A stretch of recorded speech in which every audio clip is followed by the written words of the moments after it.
नमस्कार दोस्तों, स्वागत है आपका मुकेश क्लासेज में। और गाइस, आज मैं आपको बताऊंगा कि आप बीएचटीसी में कैसे 420 नंबर ला सकते हो। उम्मीद करूंगा दोस्तों आपको ये जो वीडियो है वो काफ़ी पसंद आने वाली है। तो यार वीडियो को भी यहाँ पे लाइक कर देना एंड गाइस शेयर कर देना अपने फ्रेंड तक, ताकि उनको भी पता चले कि किस प्रकार से आप 420 से भी ज़्यादा नंबर ला सकते हो अपने एग्जाम में। तो दोस्तों मैं आपको वही तरीका आज यहाँ पे बताने वाला हूँ। काफ़ी सटीक तरीका है। अगर आप इसको फॉलो करते हो गाइस, इन 8 या 9 दिन में अगर आप इनको फॉलो करते हो गाइस, तो आप आराम से 8 या 9 दिन में आराम से आप 420 के ऊपर नंबर ला सकते हो। तो दोस्तों मैं आज आपको वही यहाँ पे तरीका बताने वाला हूँ कि आपको किस प्रकार से स्टडी करनी है। लेकिन ये फॉर्मूला उन्हीं लोगों के लिए है जो कि पहले से थोड़ी बहुत पढ़ाई करते आ रहे हैं। अगर आपने कभी भी यहाँ पे बीएचटीसी गाइड कभी उठा के नहीं देखा है, तो अगर आपको ये पता नहीं कि सिलेबस क्या है, तो दोस्तों आपको थोड़ा बहुत मुश्किल यहाँ पे होने वाली। और जिन बच्चों ने यहाँ पे थोड़ी बहुत तैयारी कर रखी है बीएचटीसी एग्जाम की, तो गाइस आप आराम से, अगर आप इस फॉर्मूले को अब इन 8 से 9 दिनों में अपनाते हो गाइस, तो आपका आराम से ही नंबर आ जाएगा बीएचटीसी में और आप आराम से 420 के ऊपर आराम से नंबर ला सकते हो। तो गाइस मैं आपको वो तरीका बताने वाला हूँ, लेकिन उससे पहले दोस्तों हम यहाँ पे समझते हैं कि आपके जो बीएचटीसी में क्या क्या इंपॉर्टेंट या टॉपिक आपके रहने वाले हैं। ठीक है, सबसे पहले दोस्तों हम बात करते हैं कि आपके पेपर में वहां पे क्या क्या आने वाला है। तो दोस्तों सबसे पहले जो आएगा हमारे पास रीजनिंग आने वाली है। ठीक है, ये रीजनिंग जो है दोस्तों ये आपके आने वाली है, सभी को पता है। एंड जो इसके बारे में सभी ने यहाँ पे रीजनिंग का जो टॉपिक है, आई होप आप सभी ने यहाँ पे थोड़े बहुत तो क्लियर कर ही लिए होंगे। और नहीं किया दोस्तों मैं आपको बताऊं कि कौन कौन से टॉपिक आपके लिए इंपॉर्टेंट होने वाले। उसके बाद दोस्तों बात करते हैं राजस्थान जीके की।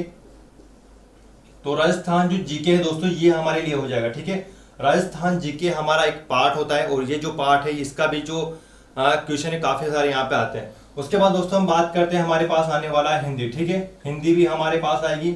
उसके बाद दोस्तों हमारे पास आने वाली है अंग्रेजी, और दोस्तों हमारे पास आने वाले शिक्षण अभिरुचि। ठीक है, यानी कि टीचर जो एप्टीट्यूड होता है, शिक्षण अभिरुचि।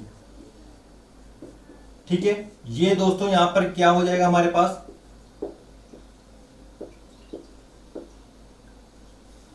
5 टॉपिक दोस्तों आपको यहाँ पे देखने को मिल जाएंगे। ठीक है, ये संस्कृत भी यहाँ पे आती है, लेकिन जो बच्चे संस्कृत लेते हैं ये उन्हीं के लिए यहाँ पे आता है। तो दोस्तों आपके पास क्या है, यहाँ पे 5 टॉपिक आपको देखने को मिलते हैं आपके पेपर में। ठीक है, सबसे पहले दोस्तों आपको रीजनिंग वहां पे देखने को मिलेगी। जैसे आप पेपर को ओपन करोगे सबसे पहले आपको रीजनिंग यहाँ पे देखने को मिलेगी।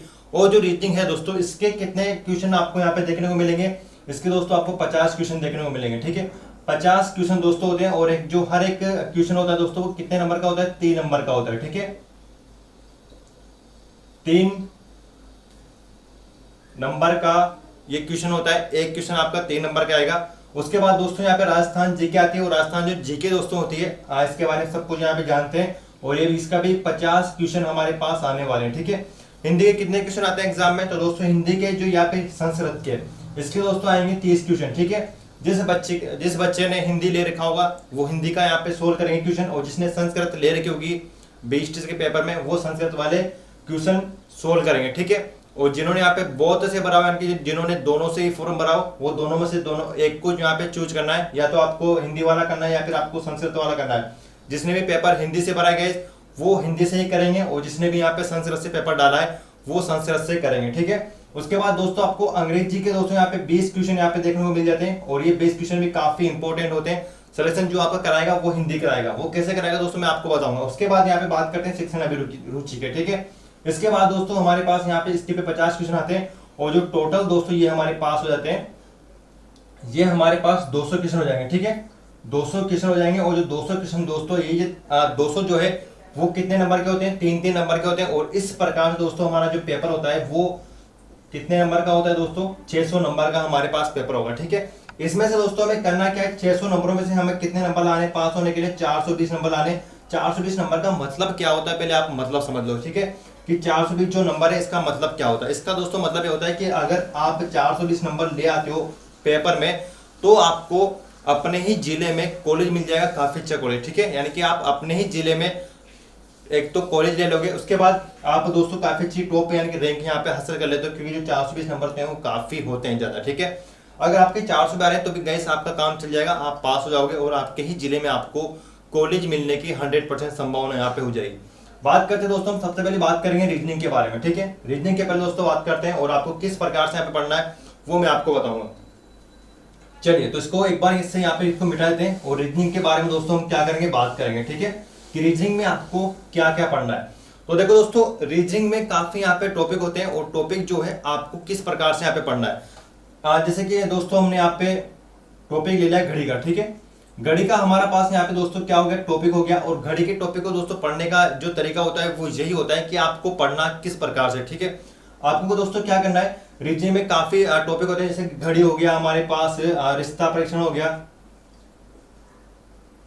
ठीक है, रिश्ता हो गया, और काफी जैसे कि आकृति वाला क्वेश्चन हो गया। आकृति से दोस्तों काफी ज्यादा क्वेश्चन आते हैं आकृति से, तो आकृति को दोस्तों आपको क्या करना है, पढ़ना है। ठीक है, तो आकृति वाला हो गया, रिश्ता हो गया, घड़ी हो गया। और जो टॉपिक होते हैं जैसे कि बेमेल छाड़ना, एनालॉजी होता है। ठीक है, काफी सारे यहाँ पे टॉपिक होते हैं आपके, जैसे कि मान लो 12 के आसपास टॉपिक है बेस्ट में रीजनिंग के। ठीक है, तो दोस्तों आपको करना क्या है, जैसे कि आप फर्स्ट टॉपिक उठा लो, 3 या जो घड़ी का जो टॉपिक है उसको उठा लो, और इसके दोस्तों यहाँ पे आपको क्वेश्चन करने हैं 4-5। ठीक है, आप पहला क्वेश्चन करो, आपको पहला क्वेश्चन अगर समझ में आ जाता है तो दोस्तों आप नेक्स्ट क्वेश्चन करो। ठीक है, आपको यानी कि जो टाइप होती है रीजनिंग में, क्या होती है, टाइप होती है, और आपको दोस्तों हर एक टाइप का 3 क्वेश्चन आपको सोल्व करना है। ठीक है, हर एक टाइप का आपको 3 क्वेश्चन सोल्व करना है। अगर आपको ये वाली टाइप समझ में आ गई तो दोस्तों आप अगली टाइप की ओर बढ़ जाओ। ठीक है, लेकिन जो बच्चे गलती क्या करते हैं, वो बच्चे गलती इसमें दोस्तों ये करते हैं कि एक ही टाइप के क्वेश्चन जो उनको आते हैं बच्चे उन्हीं को ही बार बार दोहराते हैं।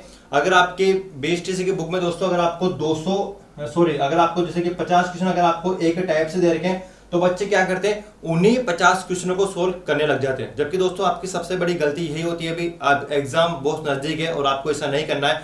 रीजनिंग को मात्र, मैं गारंटी के साथ कह रहा हूँ, रीजनिंग को मात्र आप सिर्फ 3 घंटे में पूरा पढ़ सकते हो। 3 घंटे में दोस्तों आप क्या कर सकते हो, रीजनिंग को पूरा पढ़ सकते हो। ठीक है, 3 घंटे में, और ये तरीका सबसे आसान है। यानी कि आपका जो फर्स्ट पॉइंट है दोस्तों, ये आपका क्लियर हो चुका है मात्र 3 घंटे में। और इसका 3 घंटे का मतलब यही है कि अगर आपने थोड़ा बहुत पढ़ रखा है पहले, तो आपको करना क्या है, सिर्फ टाइप नंबर 1 देखो। ये मैं अभी के लिए बता रहा हूँ कि आपको सिर्फ 8 से 9 दिनों में क्या करना है, ये सिर्फ अभी के लिए बता रहा हूँ। ठीक है, तो अगर आपने दोस्तों यहाँ पे टाइप 1 है, उसके आपको सिर्फ 3 क्वेश्चन करने हैं। 3 क्वेश्चन अगर आपको समझ में आ रहे हैं तो आप अगली टाइप में बढ़ जाओ। ठीक है, अगर आपको समझ में नहीं आ रहे तो उस पर टाइप पे गोला कर दो और आगे बढ़ जाओ। ठीक है, उसमें उलझने की कोई बात नहीं यहाँ पे नहीं है, उसको बाद में आप समझने की कोशिश कर लेना। लेकिन फिलहाल दोस्तों आपको करना क्या है कि हर एक, जैसे कि घड़ी जो है, घड़ी में से एक टाइप ले लो।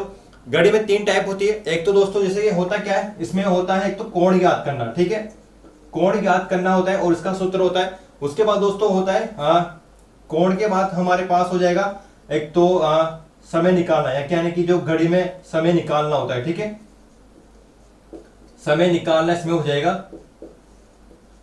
तो इसमें 1-2 टाइप होती है घड़ी में, कोण ज्ञात करना होता है, समय निकालना होता है, या फिर जैसे कि एक दो टाइप और होती है। तो दोस्तों अगर कोण ज्ञात करने का सूत्र होता है, अगर आपने वो सूत्र अगर लगा लिया तो आराम से आप कोण ज्ञात कर सकते हो। उसके बाद दोस्तों क्या है, अब इसके जो कोण ज्ञात करने के 4-5 क्वेश्चन कर लो।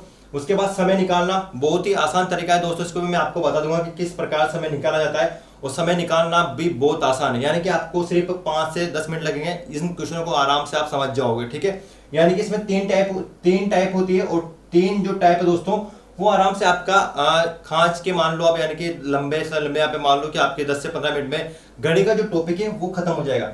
रिश्ता जो परीक्षण है दोस्तों, इसमें घुमा घुमा के क्वेश्चन आते हैं, और ये आपके ऊपर डिपेंड करता है कि आप किस प्रकार से इन क्वेश्चनों को हल करते हो। यानी कि जैसे कि आपके मामा की मौसी की लड़की वो किस प्रकार से लगी, वो अपने आप को खुद घुमान के यहाँ पे करना है, और आप आराम से इनको सोल्व कर सकते हो। ठीक है, तो ये जो टाइप है ये भी आपको करनी है। आकृति का काफी यहाँ पे रोल रहता है, आकृति का जो टॉपिक है वो भी आपको यहाँ पे करना है। ठीक है, अब आपको दोस्तों रीजनिंग में करना क्या है कि आप पिछला यहाँ पे पेपर उठा के देख लो, या फिर जो मॉडल पेपर आपके जो जैसे कि राय की बुक होगी या फिर जो लक्ष्य की बुक होगी, उसमें आपको स्मृति के आधार पर दे रखा होगा पेपर 2019 का। तो उसमें देखो दोस्तों कि किस प्रकार से क्वेश्चन आपके आ रहे हैं, कहाँ से क्वेश्चन आ रहे हैं, वो आपको देखना है। रीजनिंग जो है वो देखो कि किस प्रकार से क्वेश्चन आते हैं। सबसे ज्यादा जो क्वेश्चन आते हैं दोस्तों वो आकृति के आते हैं, एनालॉजी से आते हैं। मैं आपको पहले ही बता चुका हूँ कि कहाँ से कितने क्वेश्चन आते हैं रीजनिंग में। ठीक है, और जितने भी इंपॉर्टेंट टॉपिक थे रीजनिंग के वो मैंने आपको बता दिए। एक घड़ी का टॉपिक है दोस्तों, इसको मैं पूरा करा दूंगा। ठीक है, और उसके बाद रिश्ता, आकृतियां, जो 2-5 टॉपिक है वो सारे मैंने आपको पढ़ा चुका हूँ। कैलेंडर दोस्तों मैं आपको एप्लीकेशन में पढ़ा चुका हूँ। ठीक है, तो एप्लीकेशन में जाओ और आप वहां पर कैलेंडर पढ़ सकते हो, लिंक आपको डिस्क्रिप्शन में मिल जाएगी। तो दोस्तों आपको करना यही है कि जैसे कि घड़ी का टॉपिक है तो टाइप क्लियर कर लो, हर एक टाइप का सिर्फ आपको 2 या 3 क्वेश्चन करने। इस प्रकार से आपकी जो पूरी की पूरी यहाँ पे दोस्तों रीजनिंग है ये आपकी कंप्लीट हो जाएगी मात्र 3 घंटे में। ठीक है, 3 घंटे में आप पूरी की पूरी रीजनिंग को कंप्लीट कर सकते हो आराम से। मैं काफ़ी बच्चे मैंने यहाँ पे देखा आराम से 3 घंटे में इसको कंप्लीट कर लेते हैं।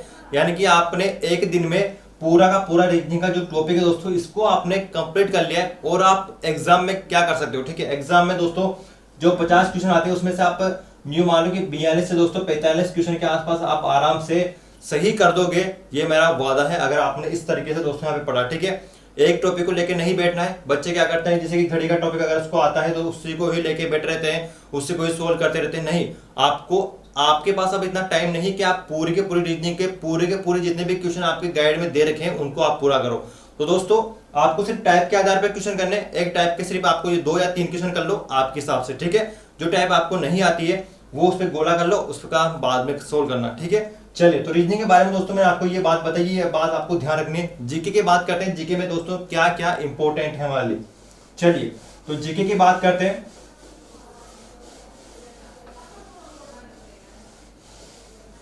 चलिए दोस्तों, हमारे पास राजस्थान जीके आती है और राजस्थान जीके में दोस्तों हमारे पास क्या है, दूसरा राजस्थान जीके हमारे पास हो जाएगी, ठीक है।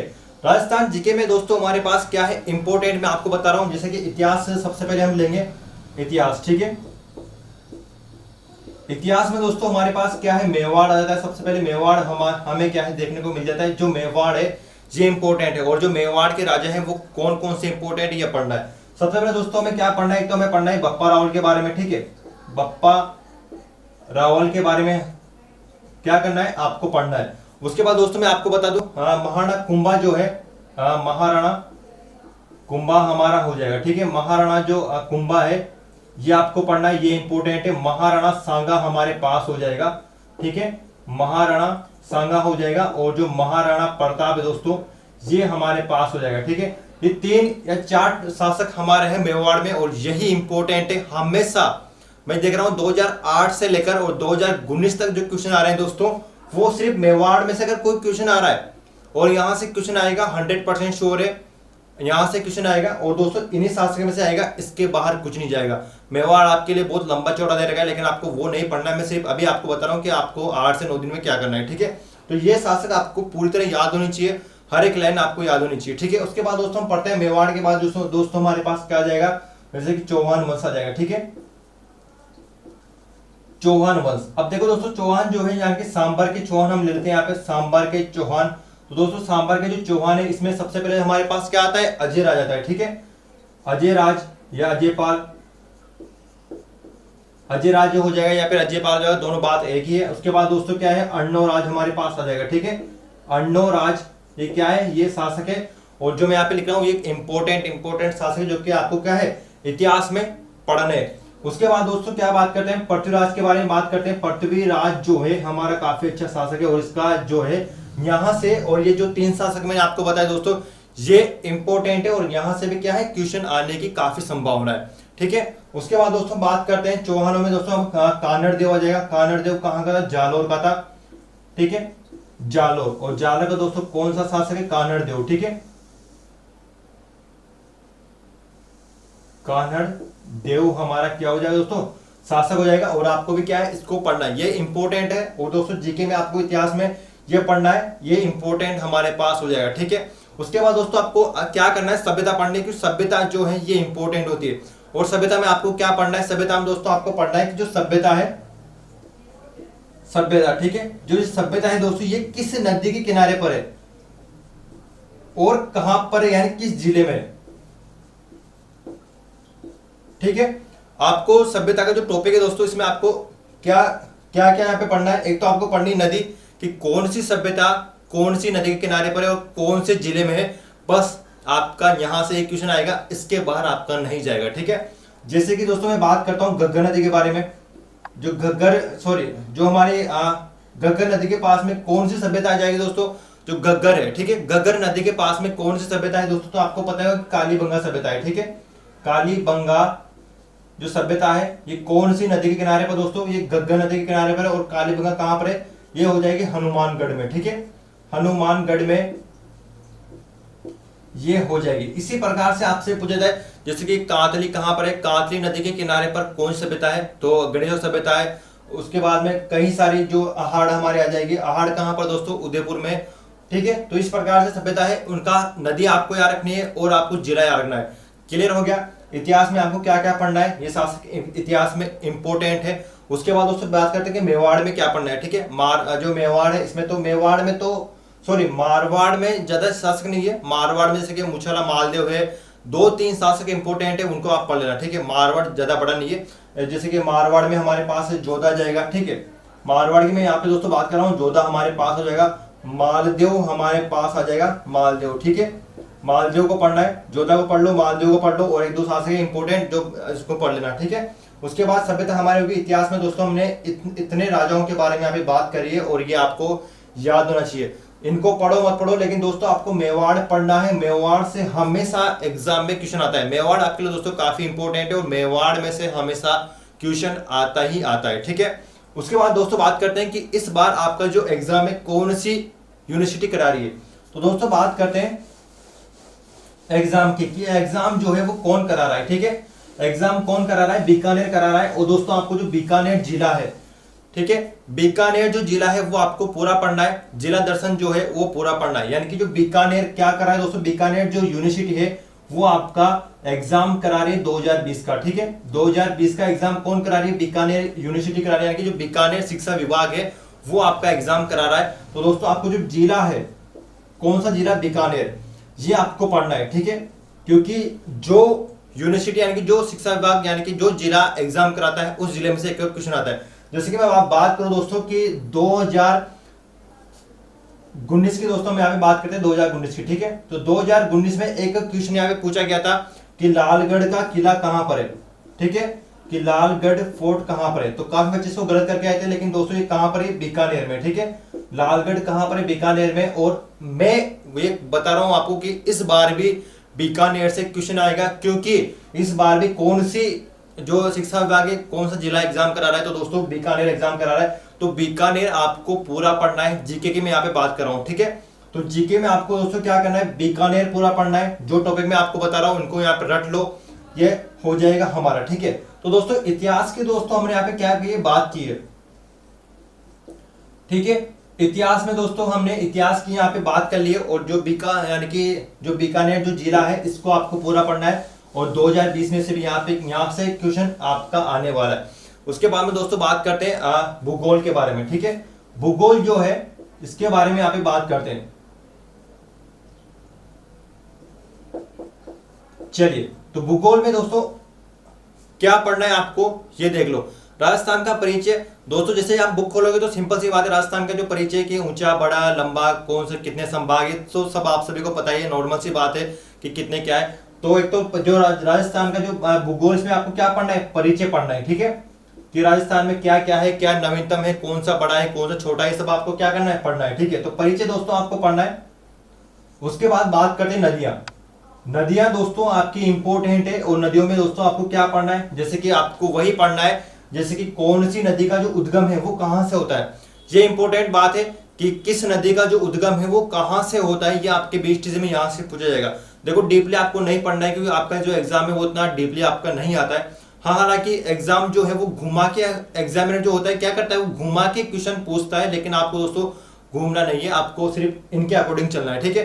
तो अभी आपको क्या करना है, जिन्होंने नहीं पढ़ रखा है उनके लिए मैं बता रहा हूँ, जिन्होंने पढ़ रखा है वो भी एक बार यहाँ पे ट्राई करके देखना, आपको काफी बूस्ट मिलेगा आपके लिए पढ़ने में, ठीक है। पढ़ना भी आपका आसान हो जाएगा और आपको जो टाइम है वो बच जाएगा और आपका जो एग्जाम है वो भी क्लियर हो जाएगा। तो देखो भूगोल में दोस्तों बात करते हैं, 4-5 टॉपिक है भूगोल में। और जो फर्स्ट टॉपिक है वो तो है परिचय। तो परिचय नॉर्मल है, आपका सिर्फ 10 से 15 मिनट आपको परिचय पढ़ने में लगेंगे, ये पूरा हो जाएगा, ठीक है। उसके बाद नदियों में आपको क्या पढ़ना है, उद्गम पढ़ना है, ठीक है। उद्गम, कि कौन सी नदी का उद्गम कहां से होता है। बात करता हूं जैसे कि चंबल नदी की यहाँ पे दोस्तों हम बात कर रहे हैं, चंबल नदी के बारे में। तो चंबल नदी का उद्गम कहां से होता है, जनापाव की पहाड़ियों से होता है, ठीक है। जनापाव की पहाड़ियों से क्या होता है, चंबल नदी का उद्गम होता है। ये कहां पर है, महू एमपी में है। यहां से क्या है, चंबल नदी का उद्गम होता है। चंबल नदी दोस्तों कितने जिलों में बहती है, तो लंबाई जो है वो कंफ्यूज करती है कि चंबल नदी की लंबाई कितनी है। तो लंबाई को सिर्फ एक बार देख लेना, ज्यादा गौर करने की आपको आवश्यकता नहीं है, सिर्फ आपको जितना पढ़ना है वो मैं आपको बता रहा हूं, ठीक है। कि चंबल नदी का जो उद्गम आपको पढ़ना है, और चंबल नदी जो है वो कौन से जिले में बहती है ये आपको याद करना है, ठीक है। कि राजस्थान में चंबल नदी है वो कहां पर है, ठीक है। तो जिला दोस्तों आपको याद करना है और आपको क्या करना है, उद्गम आपको याद करना है। ठीक है, नदियों में दोस्तों आपको क्या पढ़ना है, नदियों में सिर्फ आपको दो बातें सिर्फ याद रखनी है कि जो चंबल नदी के जो उद्गम है वो कहां से होता है और चंबल नदी का जो जिला है वो कौन कौन सा है। ठीक है, इनको आपको याद रखना है। जिसकी बनास जो है वो बनास का जिला कौन सा है, जैसे बनास है राजसमंद जिले से निकलती है, बनास की बात कर रहा हूँ। लूणी जो है लूणी अजमेर से निकलती है। ठीक है, नाग पहाड़ अजमेर से लूणी का उद्गम होता है। लूणी कहाँ से निकलती है, अजमेर से निकलती है। इस तरह से दोस्तों आपको क्या करना है, सिर्फ नदियों में आपको याद करना है। ठीक है, बात समझ में आ गई कि नदियों में आपको क्या पढ़ना है। नदियों में दोस्तों आपको पढ़ना है, एक तो उद्गम पढ़ना है नदियों का, कि जो नदी है इसका उद्गम कहां पर है और कौन से जिले में बहती है। ठीक है, इसका उद्गम में पूछेगा कि चंबल नदी का जो उद्गम है वो कहां से होता है या फिर अपने राजस्थान में कहां से प्रवेश करती है। तो दोस्तों अपने राजस्थान में चंबल नदी है वो कहां से प्रवेश करेगी, ये चित्तौड़गढ़ में प्रवेश करती है। ठीक है, चित्तौड़गढ़ जो जिला है वहां से प्रवेश करती है। इसके बारे में थोड़ा बहुत नॉलेज है वो आप पढ़ लेना। ठीक है, और जिसने पढ़ रखा उसके बारे में तो कोई दिक्कत तो है ही नहीं, मैं उनके लिए बता रहा हूँ जिन्होंने अभी तक नहीं पढ़ा है और जो अपनी जो पढ़ाई है उसको बूस्ट करना चाहते हैं। ठीक है, तो नदियों में आपको उद्गम और कौन सा जिला है वो आपको पढ़ना है। ठीक है, उसके बाद दोस्तों यहाँ पे बात करते हैं झीलें। ठीक है, झीलों के बारे में यहाँ पे बात करते हैं कि झीलों में दोस्तों आपको क्या पढ़ना है। झीलों में भी आपको यही पढ़ना है कि कौन सी झील कहाँ है और कौन सी खारे पानी की झील है। ठीक है, इसमें भी दो पॉइंट है। सबसे पहले तो कौन सी खारे पानी की झील है और कौन सी मीठे पानी की झील है। ठीक है, मीठे पानी की झील और खारे पानी की झील, इन दोनों में आपको अंतर होना चाहिए कि कौन सी झील खारे पानी की है और कौन सी मीठे पानी की झील है। ठीक है, जैसे कि सांबर की बात करो तो सांबर हमारी हो जाएगी खारे पानी की झील। ठीक है, सांबर हमारी खारे पानी की झील है। जयसंबंध हमारी क्या है, मीठे पानी की झील है। राजसमंद भी हमारी क्या है, मीठे पानी की झील है। ठीक है, और खारे पानी की झीलें और मीठे पानी की झीलें हमें याद करना है। ठीक है, उसके बाद दोस्तों की जैसे कि जयसंबंध कहां पर है ये आपको याद रखना है कि कौन सी झील कौन से जिले में है, सिर्फ आपको यही बात याद रखनी है। ठीक है, फर्स्ट बात की बात करें झीलों में आपको क्या क्या पढ़ना है कि कौन सी झील कौन से जिले में है और कौन सी जो झील है वो खारे पानी की या फिर मीठे पानी की है। आपसे सिर्फ एग्जाम में यही पूछा जाएगा। ठीक है, जैसे कि जो सांबर झील है वो कहां पर है, तो सांबर हमारे हो जाएगी दोस्तों जयपुर में। ठीक है, कहां पर हमारी हो जाएगी, जयपुर में हो जाएगी। और ये कहां पर है, तो ये क्या है, खारे पानी की झील है। ठीक है, तो ये दो बातें आपको याद रखनी है इनमें। ठीक है, झीलों में। उसके बाद दोस्तों एक दो बातें आती है इसमें, एक जो छोटे छोटे टॉपिक है इनको आप आराम से पढ़ लेना अपने हिसाब से। ठीक है, इसके बाद ये तीन टॉपिक मेन है भूगोल में, इन पे आपको ज्यादा फोकस करना है, सिर्फ नदियों पर और दोस्तों आपको झीलों पर। ठीक है, नदियों पर, झीलों पर और जो परिचय है इस पे आपको ज्यादा ध्यान देना है इन तीन टॉपिक पे भूगोल में। ठीक है, उसके बाद दोस्तों बात करते हैं कला संस्कृति पर। कला संस्कृति में आपसे क्या क्या पूछा जाएगा। कला संस्कृति दोस्तों इंपॉर्टेंट है और यहां से दोस्तों क्या है, क्वेश्चन आ भी सकते हैं, क्योंकि जो कला संस्कृति है, ठीक है, इसके ध्यान रखना। इतिहास के 20 क्वेश्चन आपके आने वाले, 50 क्वेश्चन का जो पेपर होता है दोस्तों, इसमें इतिहास में 20 क्वेश्चन आएंगे और भूगोल में से भी 20 क्वेश्चन आएंगे। और कला संस्कृति है, कला संस्कृति। ठीक है, कला संस्कृति में दोस्तों आपके कितने क्वेश्चन आने वाले, 10 क्वेश्चन आने वाले हैं। कम ज्यादा का थोड़ा बहुत रेशो यहाँ पे रहता है, जैसे कि 11 क्वेश्चन आ गए, 12 क्वेश्चन आ गए, ये कम ज्यादा चलता रहता है, लेकिन मिनिमम आप तो ये मान के चलो। ठीक है, तो कला संस्कृति दोस्तों जो टॉपिक है वो काफी, यहाँ पे काफी सारे टॉपिक आपको देखने को मिल जाएंगे। लगभग यूं मान लो कि आपके 15 से 16 टॉपिक आपको इसमें कला संस्कृति में देखने को मिल जाएंगे। जैसे कि बात करता हूँ कि लोक देवता, लोक देवियां होगी। उसके बाद सबसे जो इंपॉर्टेंट टॉपिक है हमारा वो है दोस्तों क्या, तो हमारा जो टॉपिक है वो है हस्तकला। ठीक है, हस्तकला आपको पढ़नी इसमें इंपॉर्टेंट है, हस्तकला। ठीक है, कला संस्कृति में क्या इंपॉर्टेंट टॉपिक है, हस्तकला इंपॉर्टेंट है। उसके बाद राजस्थान के जो लोक देवता है, ठीक है, लोक देवता भी इंपॉर्टेंट है, लोक देवता और लोक देवियां। ठीक है, देवियां भी इंपॉर्टेंट है भाई, जहां पर लोक देवता आ जाएंगे वहां पर क्या है, देवियां भी आएगी। और हस्तकला हमारा हो गया। ठीक है, इसके सारे इंपॉर्टेंट टॉपिक है। और दोस्तों आपको क्या करना है, थ्योरी नहीं पढ़नी है, सिर्फ आपको पढ़ना है थोड़ा बहुत। यहाँ पे कला संस्कृति काफी बड़ी है और ट्यूशन भी यहाँ से कम आने वाले हैं, तो आपको पढ़ना क्या है, आपको दोस्तों पढ़ना है जैसे कि हस्तकला पढ़ने, ये इंपॉर्टेंट है, हस्तकला पढ़ लो। और दोस्तों आपको ये बात ध्यान रखनी है कि लोक देवता, लोक देवी तो आपको पढ़नी है। इसके अलावा दोस्तों आपको क्या पढ़ना है, ठीक है, इसके अलावा दोस्तों आपको पढ़ना है जैसे कि उपनाम आपको पढ़ने कि किस जिले के उपनाम है। ठीक है, एक तो आपको जिलों के उपनाम पढ़ना है, जिलों के उपनाम। ठीक है, उपनाम हो गया। उसके बाद दोस्तों पढ़ते हैं कि स्थल को जैसे कि नाम क्या है, जैसे कि बूंदी को क्या कहा जाता है, बूंदी को छोटी का से कहा जाता है। जयपुर को क्या कहा जाता है, जयपुर को दोस्तों पिंक सिटी कहा जाता है। ठीक है, ऐसे आपको याद रखना है। जैसे कि सांबर को क्या है, देवयानी तीर्थ कहाँ पर है, ऐसे के जो नाम है दोस्तों आपको याद करने हैं। ठीक है, ये आपको कहाँ पर मिलेंगे, सिंपल सी बात है। जैसे कि अगर आपके पास लक्ष्य की बुक है, ठीक है, अगर आपके पास दोस्तों लक्ष्य की बुक है, तो लक्ष्य की बुक में जो शुरू के जो पन्ने होते हैं उनमें सारा दिया जाता है कि मुख्यमंत्री कौन है, राज्यपाल कौन है, इसके उपनाम क्या होगा, इस क्षेत्र को क्या कहा जाता है। जैसे कि जालौर को आप जो प्राचीन नाम है जवालीपुर था, ऐसे ऐसे आपको क्या है याद करने हैं। ठीक है, तो ये जो लक्ष्य की बुक में आपको शुरू में ही मिल जाएंगे। आप जैसे बुक खोलोगे तो आपको वहां पे मिल जाएंगे। राय में भी दोस्तों आपको यहाँ पे मिल जाएंगे। ठीक है, मैंने सिर्फ एक दो ही बुक यहाँ पे देख रखी है, वो काफी अच्छी बुक है। अगर आपके पास दोस्तों है तो आपको शुरू में पढ़ जाएंगे, यानी कि मिल जाएंगे। ठीक है, राय में काफी अच्छा यहाँ पे पैटर्न दे रखा है, तो राय की जिसके पास बुक है तो दोस्तों आप आराम से पढ़ लो। और लक्ष्य में भी काफी अच्छा यहाँ पे पैटर्न दे रखा है, तो इसमें भी दोस्तों आपको पढ़ने मिल जाएगा। ठीक है, यानी कि लक्ष्य की बुक के शुरू के जो पन्ने हैं जिसमें जीके दे रखी है वहां पर पढ़ लो, आपको सारे मिल जाएंगे। उपनाम हो जाएगा, मुख्यमंत्री का जो है कौन सा कार्यकाल है वो आपको सब वहां पे देखने को मिल जाएगा, जो लाइन टू लाइन यहाँ पे दे रखा है। ठीक है, यानी कि जैसे कि किस क्षेत्र को क्या कहा जाता है, कौन बोराट का पठार कहाँ पर, ये सब छोटे छोटे यानी कि लाइन टू लाइन आपको वहां पे दे रखे होंगे। तो आप ये जो टॉपिक है मेन यानी कि मान लो चलो जैसे लक्ष्य के बुक में जो जीके का टॉपिक है उसमें से 7-8 पन्ने जो आपको शुरू में ही देखने को मिलेंगे, वहां से आपके 4 क्वेश्चन बैठने वाले हैं। ठीक है, कितने क्वेश्चन आने वाले हैं, 4 क्वेश्चन आपके आने वाले हैं वहां से।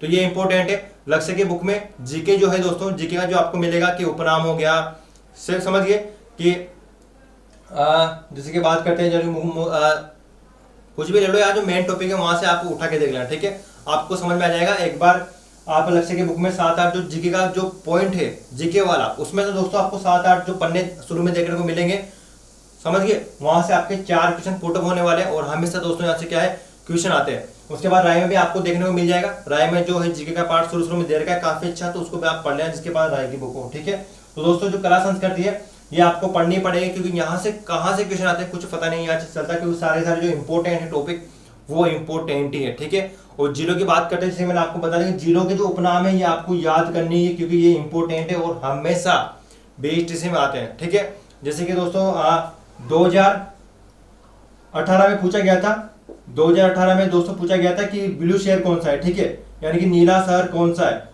नीला शहर कौन सा है, तो सभी को पता है दोस्तों नीला शहर कौन सा है, जोधपुर है। उसके बाद 2019 में पूछा गया था कि ब्लू शहर कौन सा है। ठीक है, ब्लू सिटी कौन सी है, तो घुमा के कोई सी भी चीज दे, आपको कंफ्यूज नहीं होना है। जो ब्लू सिटी है दोस्तों वो भी क्या है, जोधपुर है। 2018 में और 2019 में पूछा गया था, लेकिन 2020 में भी आपसे क्वेश्चन पूछा जाएगा, तो ये आपके लिए इंपॉर्टेंट है जो मैंने आपको बताया। ठीक है, इतिहास में 20 क्वेश्चन आएंगे आपके, भूगोल में 20 क्वेश्चन आएंगे, कला संस्कृति 10 क्वेश्चन आएंगे, हस्तकला आपको पढ़नी है क्योंकि इंपॉर्टेंट है। ठीक है, हस्तकला याद रखना, ये इंपॉर्टेंट हमारी हो जाएगी। और जैसे कि कौन से जिले में कौन सी विशेषता है, जैसे कि बात करते हैं यहाँ पर बादला। ठीक है, ये क्या है, बादला कहां पर बनाया जाता है, तो बादला जो बनाया जाए वो आपको पता है कहां पर है, जोधपुर में। ठीक है, जोधपुर का बादला जो है दोस्तों काफी फेमस है। क्या होता है बादला, ये पानी पीने का जो पात्र होता है। उसके बाद बात करते हैं छातों की। ठीक है, तो छाते जो है दोस्तों कहां पर बनाए जाते हैं, छाते बनाए जाते हैं पाली में। ठीक है, फालना जो जगह है पाली में, वहां पर क्या है छाते बनाए जाते हैं। तलवारें कहाँ की फेमस है, तो सिरोही की तलवारें काफी फेमस है। ठीक है, ये जो चीजें हैं वो आपको याद रखनी है कि कौन सी चीज कहाँ की फेमस है। जैसे कि अगर आपका जो जिला है, आपके जिले में भी कोई ना कोई चीज काफी फेमस होगी, तो बस आपको वो याद रखनी है। ठीक है, जैसे कि लकड़ी की जो मूर्तियां कहाँ पर बनाई जाती है, जयपुर में बनाई जाती है। ये क्या है, ये हस्तकला है, और हस्तकला से दोस्तों हमेशा एग्जाम में क्वेश्चन आता है। ठीक है, तो जीके की यहाँ पे बात कर ली मैंने। उसके बाद दोस्तों यहाँ पे देखते हैं हमारा हिंदी का टॉपिक। ठीक है, तो हिंदी में दोस्तों आपको क्या है, क्या क्या हिंदी में आपको पढ़ना है वो मैं आपको बता देता हूँ। ठीक है, तो हिंदी में आपको क्या क्या पढ़ना है वो देखो। हिंदी में जो इंपॉर्टेंट टॉपिक है यहाँ पर बात करते हैं हिंदी की। ठीक है, हिंदी की दोस्तों हम यहाँ पे बात करते हैं कि हिंदी में आपको क्या क्या पढ़ना होता है। तो हिंदी में दोस्तों आपको जो पढ़ना होता है वो है सबसे पहले मुहावरे। ठीक है, मुहावरे ये इंपॉर्टेंट है, और यहाँ से दोस्तों हमेशा आपके पास 2 या 3 क्वेश्चन आपको देखने को मिल जाएंगे हर एक एग्जाम में, क्योंकि ये इंपॉर्टेंट होता है। ठीक है, तो दोस्तों हिंदी में मुहावरे पढ़ लो, लोकोक्तियां पढ़ लो। ठीक है, जो लोकोक्तियां होती है इनको पढ़ लो, और जो इंपॉर्टेंट है जैसे कि संधि पढ़ लो।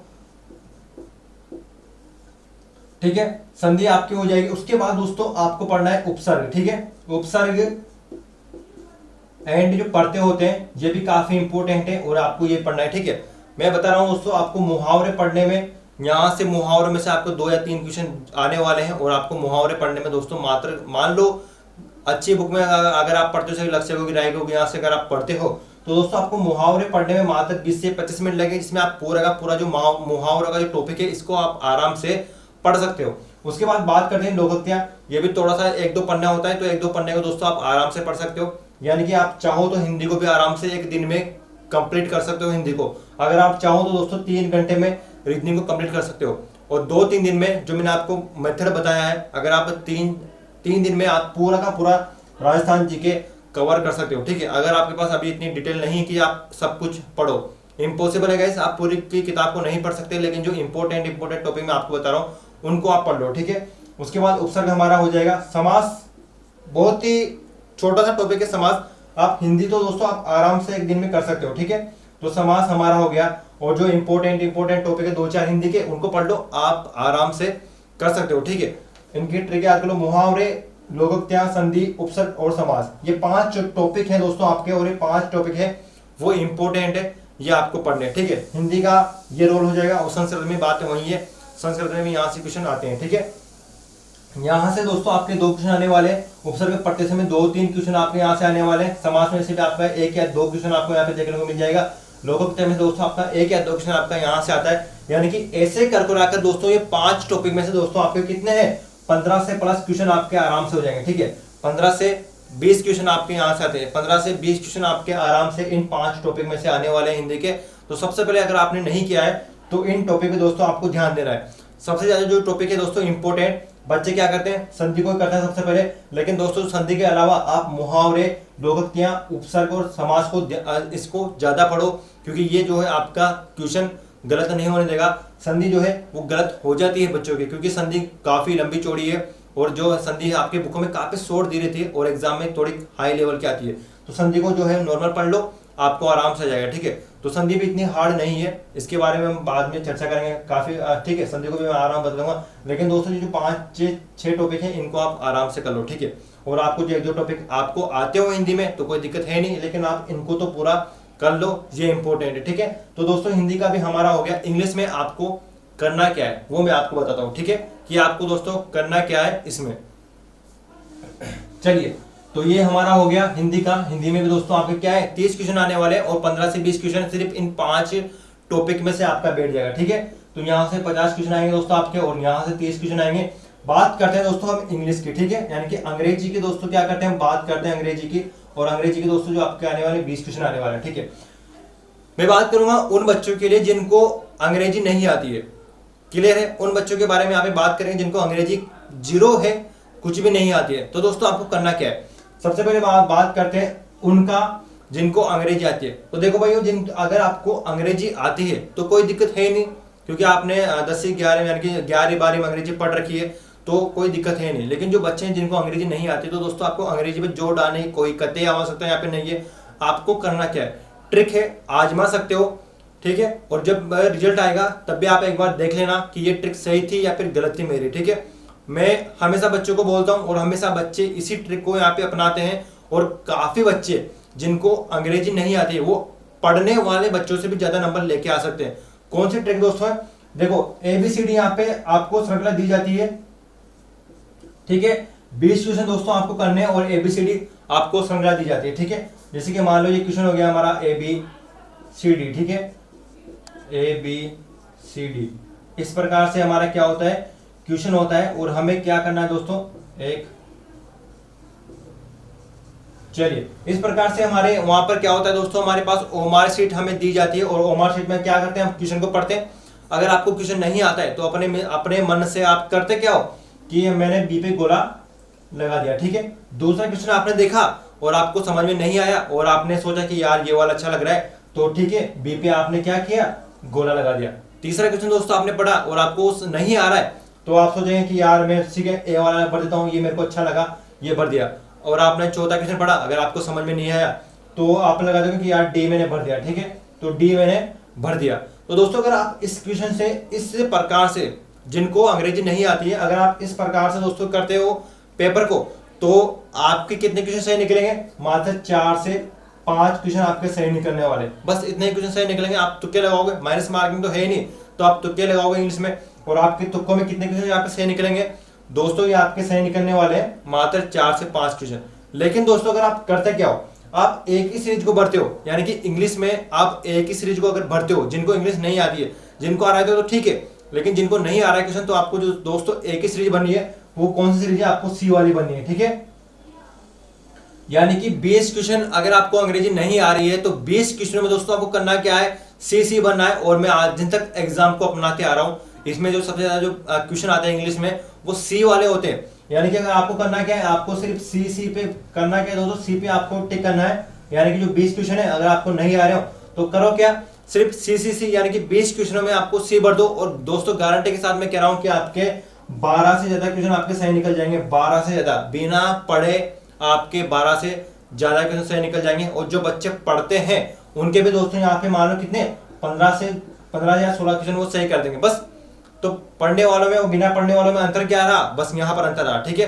तो आपका काफी समय बच भी जाएगा। यानी कि आप क्या करो, इंग्लिश को मत पढ़ो, आप ये वाली सीरीज जो सी वाली सीरीज है इसको वहां पे लगा दो। और दोस्तों एग्जाम होने के बाद में जब आपका रिजल्ट आए तब देखना कि आपके इंग्लिश में कितने ज्यादा नंबर आ रहे हैं। तो गाइस मैं सही कह रहा हूँ कि अगर आप सी भरते हो, जिनको इंग्लिश नहीं आती है, तो दोस्तों आप आराम से बूस्ट कर सकते हो अपने पेपर को। ये आजमाया हुआ है, मैंने भी आजमाया था। तो गाइस काफी अच्छा यहाँ पे रेस्पॉन्स रहा। और जो बच्चे होते हैं जो पूछते हैं कि सर इंग्लिश को कैसे करें, तो मैं इनको यही ट्रिक बताता हूँ। और काफी बच्चों ने इसमें बहुत इंक्रीज यहाँ पे किया है, काफी बूस्ट उनको मिला है। और आप भी दोस्तों क्या है 12 से ज्यादा नंबर ला सकते हो। 10 से तो ऊपर के आप आराम से सही निकलेंगे। और 10 के हिसाब से अगर हम दोस्तों यहाँ पे जोड़ते हैं तो 90 का हमारा पेपर होता है। और 90 के हिसाब से दोस्तों हम काफी बूस्ट यहाँ पे कर सकते हैं, ठीक है। तो काफी अच्छे हम नंबर लेंगे, 40 से 45 नंबर के आसपास आपके आराम से आ जाएंगे, ठीक है। वो किस्मत के ऊपर है कि आपका इस साल क्या रहता है। लेकिन ये जो ट्रिक है वो हमेशा आती है। 20 क्वेश्चन में सिर्फ आपको सी बनना है, ठीक है। सी बनना है, ए भी नहीं बनना है, बी भी नहीं बनना है और डी भी नहीं बनना है, ठीक है। ए भी नहीं बनना है, बी भी नहीं बनना है आपको, और आपको डी भी नहीं बनना है। क्या बनना है दोस्तों? आपको सिर्फ सी बनना है, जिनको इंग्लिश नहीं आती है। और जिनको इंग्लिश आती है तो वो भाई क्वेश्चन को आराम से कर सकते हो, कोई दिक्कत नहीं है। और आपको जो क्वेश्चन समझ में नहीं आ रहा तो उसमें भी आप सी लगा सकते हो, ठीक है। तो दोस्तों 4 टॉपिक हमारे यहाँ पे क्लियर हो चुके हैं। बात करते हैं शिक्षण अभिरुचि के, कि आपको ये किस प्रकार से करना है, ठीक है। चलिए शिक्षण अभिरुचि जो दोस्तों हमारी है वो आपको किस प्रकार से यहाँ पे करनी है वो देख लो। अब शिक्षण अभिरुचि होती क्या है भाई? शिक्षण अभिरुचि में काफी टॉपिक होते हैं, जैसे कि यहाँ पे ले लो अधिगम हमारा टॉपिक हो गया, नेतृत्व हमारा टॉपिक हो गया। ये क्या है?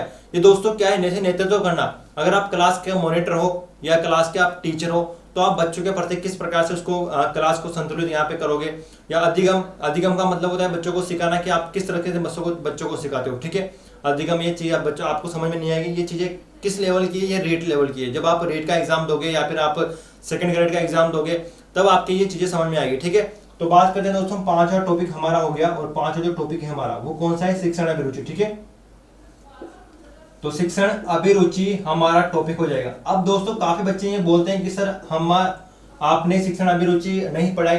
तो भाई इसका जो पढ़ाने का यानी कि नहीं पढ़ाने का जो मेन कारण था दोस्तों वो यही है कि इसको आप किस प्रकार से करते हो। शिक्षण अभिरुचि के दोस्तों आपके पास कितने क्वेश्चन आने वाले हैं? यहाँ पर 50 क्वेश्चन आएंगे। यानी कि जो 50 क्वेश्चन है वो हमारे कितने नंबर के होंगे? 150 नंबर के 50 क्वेश्चन होंगे, ठीक है। 3 नंबर का एक क्वेश्चन होता है, तो हमारे पास क्या है? 150 नंबर है, ठीक है। अब देखो दोस्तों कि जो शिक्षण अभिरुचि है इसमें किस प्रकार से यहाँ पे किया जाता है वो मैं आपको ट्रिक बताता हूँ यहाँ पे किस प्रकार से आप कर सकते हो, ठीक है। चलिए तो शिक्षण अभिरुचि के बारे में यहाँ पे बात करेंगे। इसको पूरा यहाँ पे मैं मिटा देता हूँ। तो शिक्षण अभिरुचि में आपको करना क्या है, ठीक है। चलिए यहां पर देखो शिक्षण अभिरुचि में हमें क्या करना क्या है। चलिए तो यहां पर देखते हैं कि जो शिक्षण अभिरुचि है अब अपन इसको किस प्रकार से यहाँ पे करने वाले हैं, ठीक है। कि इसको किस प्रकार से करेंगे आजमाना। अब दोस्तों पहला जो पॉइंट हमारे पास आता है तो वो तो ये आता है कि आपको शिक्षण अभिरुचि करने के लिए आपको करना क्या होता है। तो दोस्तों शिक्षण जो अभिरुचि है इसको करने के लिए आपको एक तो खुद को यहाँ पे क्या है टीचर बनना पड़ता है। जैसे कि आप टीचर हो और आप किस प्रकार से क्वेश्चन को हल करते हो। तो दोस्तों हमारे पास जो पहला क्वेश्चन मान लो पहला क्वेश्चन हमारे पास आता है और पहले क्वेश्चन में दोस्तों हमें क्या रहता है ABCD यहाँ पे दिया रहता है, ठीक है। तो जो ABCD दोस्तों ये होता है इसमें एक तो आपके नंबर नहीं कटते हैं। सबसे बड़ी बात यही होती है कि शिक्षण अभिरुचि में आपके नंबर नहीं कटते हैं, ठीक है। नंबर कहां पर कटेंगे? जैसे कि मान लो पहला क्वेश्चन आपके पास दिया जाता है। पहला क्वेश्चन में आपको सबसे पॉजिटिव आपको सोचना है। जैसे कि आप खुद ऐसा मान के चलो, जैसे कि मैं टीचर हूं और मैं टीचर हूं, तो दोस्तों आपको टीचर मान के ही आपको वहां पर यानी कि ऑप्शन बनना है, ठीक है। तो देखो जैसे कि मान लीजिए यहाँ पर 2 दे दिया, यहाँ पर 3 दे दिया, यहाँ पर 0 दे दिया और 1 दे दिया, ठीक है। अब मान लीजिए दोस्तों हम बात करते हैं पहले क्वेश्चन के बारे में। तो पहले क्वेश्चन में दोस्तों आपको जैसे कि कोई भी क्वेश्चन आपको दे दिया गया कि अगर आप टीचर हो तो बच्चों को किस प्रकार से आप शांत करोगे, तो उनको मारोगे, पीटोगे, या फिर उनको समझाओगे, या फिर उनके घर वालों से शिकायत करोगे। ऐसे क्वेश्चन नॉर्मल से क्वेश्चन वहां पे आते हैं। और दोस्तों आपको जो करना है वो किस प्रकार करना है, ठीक है। जैसे कि हमें करना क्या है, हमें हमेशा पॉजिटिव सोच वहां पर रखनी है, कभी भी आपको नेगेटिव सोच में नहीं जाना है। और आपको क्वेश्चन में ही आपको ऑप्शन दिख जाएगा कि यार ये वाला जो ऑप्शन है वो सबसे अच्छा है। और इसकी जो खास बात ये होती है कि जो सबसे बड़ा क्वेश्चन होता है इसमें जो आपको क्वेश्चन में ऑप्शन मिलेगा वो जो सबसे लंबा ऑप्शन होता है वो एक तो इसकी खास बात ये होती है कि एक तो लंबा ऑप्शन, जो लंबा ऑप्शन होगा वो एक तो सही होता है, ठीक है। आप पढ़ लेना कि यार इसमें कौन सा सही है। और कभी कभी बड़ा भी होता है लेकिन वो नेगेटिव सोच में होता है। लेकिन दोस्तों आपको करना क्या है, हमेशा आपको पॉजिटिव सोचना है कि मैं ही टीचर हूं और मैं अपने क्लास के बच्चों को किस प्रकार से हैंडल करूंगा। अब देखो दोस्तों कि हर एक बच्चे का जो दिमाग होता है वो अलग अलग होता है। जैसे कि मैं टीचर हूं और मेरे प्रति यानी कि मैं और बच्चों के प्रति किस प्रकार से संबंध बनाऊंगा, आप बच्चों के प्रति किस प्रकार संबंध बनाओगे। हर एक इंसान की सोच अलग अलग होती है और वही सोच यहाँ पर दिखती है, ठीक है। यानी कि आपको हमेशा ही पॉजिटिव सोचना है, किसमें, शिक्षण अभिरुचि में। मत पढ़ो कोई दिक्कत नहीं है, सिर्फ आपको ध्यान रखना है कि आपको हमेशा पॉजिटिव सोचना है, नेगेटिव आपको कभी भी नहीं सोचना है, ठीक है। इसमें आपके नंबर नहीं कटेंगे, ठीक है। सबसे जो पॉजिटिव क्वेश्चन होगा यानी कि सबसे पॉजिटिव जो होता है वो, जैसे कि मान लो दूसरे नंबर का, मुझे लगा कि दूसरे नंबर का जो ऑप्शन है वो पॉजिटिव है, ठीक है। तो मैंने क्या किया, दूसरे नंबर पर गोला कर दिया, ठीक है। मुझे लगा कि यार दूसरे नंबर का जो क्वेश्चन है वो पॉजिटिव है और मैंने इसको सही कर दिया मेरे हिसाब से, ठीक है। कोई बच्चा क्वेश्चन को पढ़ रहा है और उसने मान लिया उसके हिसाब से दूसरे यानी कि पहले नंबर का जो क्वेश्चन है यानी कि ये वाला जो क्वेश्चन है ये सही है, तो उसने क्या किया, इस पे टिक कर दिया, ठीक है। उसने इस पे टिक कर दिया। और तीसरे बच्चे के हिसाब से उसको लगा कि यार सी वाला सही है, तो उसने सी पे टिक कर दिया। चौथे बच्चे के हिसाब से लगा कि यार डी वाला सही हो सकता है इसमें, तो उसने डी वाला सही कर दिया, ठीक है। अब दोस्तों मेरी बात करता हूं कि मैंने क्या किया, बी पे मैंने टिक किया था, ठीक है। ये हो गया मुकेश, ठीक है। तो बी पे मैंने यहाँ पे क्या किया, टिक किया। तो दोस्तों मुझे इस क्वेश्चन के कितने नंबर मिलेंगे, 3 नंबर मिलेंगे। मेरे क्वेश्चन यहाँ पे जो क्वेश्चन है यानी कि जो नंबर है वो नहीं कटेंगे, मुझे कितने नंबर मिलेंगे, 3 नंबर इसके मिल जाएंगे, ठीक है। जो दूसरा बच्चा था उसने क्या किया था, पहले वाले पे यहाँ पे टिक किया था, तो दोस्तों उसको कितने नंबर मिलेंगे, उसको 2 नंबर मिलेंगे, किसके, पहले वाले क्वेश्चन के। अगर जो दोस्तों तीसरा बच्चा था उसने क्या किया, नेगेटिव सोच है, नेगेटिव यानी कि वो तो हो ही नहीं सकता, अगर बच्चे फिर भी उस पर क्लिक करते हैं तो उसको तो 0 मिलना ही है, यानी कि वो तो होगा ही नहीं। आप खुद ही समझ जाओ कि यार ये तो नहीं, ये तो होगा ही नहीं यार, ठीक है। उसके बाद जो चौथा बच्चा है वो अगर डी पे गोला करता है दोस्तों तो उसको 1 नंबर मिल जाएगा, यानी कि आपको नंबर मिलेगा ही मिलेगा। या तो दोस्तों आपको 3 मिलेंगे, अगर आपने 100% सही किया है तो आपको 3 नंबर मिलेंगे, और अगर आपने थोड़ा उससे नीचे यहाँ पे थोड़ा नीचे वाला किया है तो दोस्तों आपको क्या है, 2 नंबर मिल जाएंगे। यानी कि बात वही है दोस्तों कि आपको शिक्षण अभिरुचि में नंबर मिलेंगे ही मिलेंगे। और अगर आप करते हो तो दोस्तों आपके 150 में से क्या कर रहे हैं हम यहाँ पे, 150 में से दोस्तों आप आराम से 120 प्लस आप आराम से कर सकते हो। शिक्षण अभिरुचि की बता रहा हूं मैं, जो यहाँ पे फर्स्ट बार पेपर दे रहे हैं उनके लिए यहाँ पे देख लो, और जिन्होंने पेपर दे रखा है तो उनको तो पता ही है सी कि हम शिक्षण अभिरुचि में 120 से ज्यादा नंबर ले आएंगे, उनको पता है, वो कभी भी नहीं पढ़ते हैं। जिन्होंने पेपर दे रखा है उनको पता है कि किस प्रकार से शिक्षण अभिरुचि का पेपर आता है। तो बहुत ही कम देखते हैं बच्चे, बहुत ही कम बच्चे होते हैं जो शिक्षण अभिरुचि को पढ़ते हैं। और दोस्तों अगर आपने भी अभी तक यहाँ पे नहीं पढ़ा है तो देखो, अगर आपको समझ में नहीं आ रही हो तो ये वाला यहाँ पे होता है आपका प्रोजेक्ट, ठीक है। यानी कि आपके नंबर यहाँ पे नहीं कटेंगे। अगर मान लो यहाँ पे दूसरा क्वेश्चन हो गया, जरूरी नहीं है, दूसरा क्वेश्चन दोस्तों है जैसे कि पहला बी सी और डी, ठीक है। तो इसमें किसी भी प्रकार से यहाँ पे दोस्तों हो सकता है हमारे पास, ठीक है, किसी भी प्रकार से यहाँ पे क्वेश्चन हो सकता है। जो भी आपको पॉजिटिव लगेगा वो आपको करना है, ठीक है। जैसे कि इसमें डी वाला जो पॉजिटिव होगा तो हमारा 3 नंबर हमें मिल जाएंगे। किसी बच्चे ने सी पे लगा दिया, किसी ने बी पे या किसी ने ए पे, ठीक है। तो यानी कि इसमें नंबर कटने के आपके कोई चांसेस यहाँ पे नहीं रहते और आपको दोस्तों यहाँ पे नंबर मिलेंगे, ठीक है।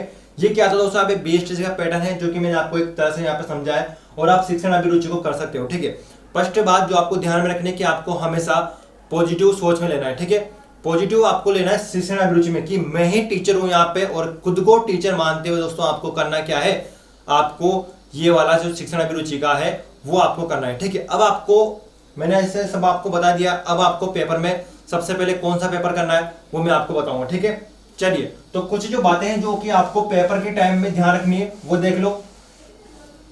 ठीक है, तो दोस्तों यहाँ पे सबसे पहले हम बात करते हैं कि अगर आप पेपर को खोलते हो तो सबसे पहले एक जो गलती है वो मत करना कि सबसे पहले पूरे पेपर को पढ़ने की गलती कभी भी मत करना। बच्चे क्या होते हैं दोस्तों, जो पूरा पेपर होता है उसको पढ़ते हैं। ठीक है, पूरा जो पेपर होता है उसको पढ़ते हैं, और यही गलती दोस्तों आपको कभी भी नहीं करनी है। आपको पेपर मिलते ही आपको पूरा पेपर नहीं देखना है, कभी भी आपको पूरा पेपर नहीं पढ़ना है, क्योंकि एक रीजन तो दोस्तों इसका है कि अगर आप पूरे पेपर को पढ़ोगे तो आपके 20 मिनट जो है वो बर्बाद हो जाएंगे। ठीक है, आप पेपर को पढ़ोगे 20 मिनट आपके बर्बाद हो जाएंगे। दूसरी बात दोस्तों हमारे पास है कि आप डीमोटिवेट हो जाओगे। ठीक है, डीमोटिवेट आप हो जाओगे। क्यों हो जाओगे,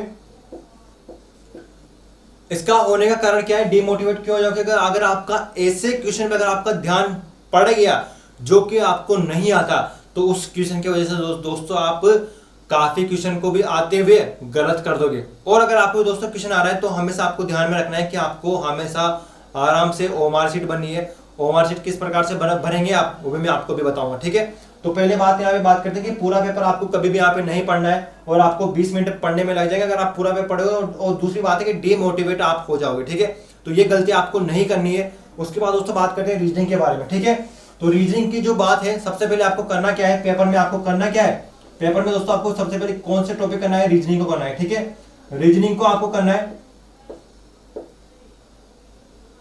ठीक है, रीजनिंग का आपको करनी है। अगर मान लो दोस्तों आपने फर्स्ट क्वेश्चन रीजनिंग का पढ़ा, ठीक है, फर्स्ट क्वेश्चन आपने रीजनिंग का पढ़ा, अगर आपको वो नहीं आता है तो कोई दिक्कत नहीं है, अगले क्वेश्चन की ओर बढ़ जाओ। ऐसा नहीं है कि अगर आपको वो क्वेश्चन पहला वाला क्वेश्चन नहीं आ रहा है रीजनिंग का, आपको सबसे पहले करना क्या है, आपको रीजनिंग वाला करना है। अगर आपको पहला क्वेश्चन नहीं आ रहा है तो दोस्तों कोई बात नहीं, अगले क्वेश्चन की ओर बढ़ जाओ और उस क्वेश्चन पे क्या है गोला कर दो कि यार मैं इसको बाद में करूंगा। ठीक है, जब पूरा पेपर आपका हो जाएगा तब वापस एक बार पेपर को रिवाइज आपको करना है, और जो क्वेश्चन आपने जिसमें गोला कर रखा हो सिर्फ उन्हीं क्वेश्चनों को आपको क्या करना है, सोल्व करना है कि यार ये वाला मुझे पहले सोल्व नहीं हुआ था।